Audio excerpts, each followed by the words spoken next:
Hi everyone. If you are in India and looking for a new pathway to complete high school or study abroad, let me introduce you to an internationally recognized option, the GED credential.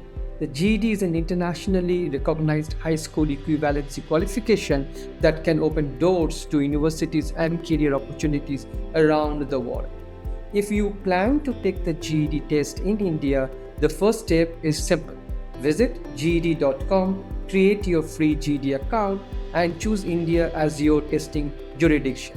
Inside your account, you will find everything you need: test information, policies for India, preparation tips, and the next steps to book your exam. To take the test in India, students aged 18 and above can book anytime. Students who are 16 or 17 will need to complete an age waiver. Just log into your GED account and follow the instructions.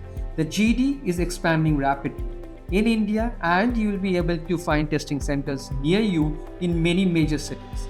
Some of the key locations include Mumbai, Hyderabad, Pune, Bangalore, Chennai, Surat, Ahmedabad, New Delhi, and Gurugram. And there are many more testing centers nationwide.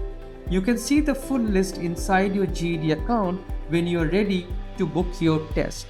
Since the GED is still new for many Indian students, we also have officially appointed GED prep partners to support your preparation. Our current official preparation partners are located in Greater Noida, Gurugram, and Karnal. So, if you are a high school student looking for an alternate pathway or planning to study abroad, the GED can be your gateway. Visit GED.com today, create your free account, and take the first step toward your future. Thank you.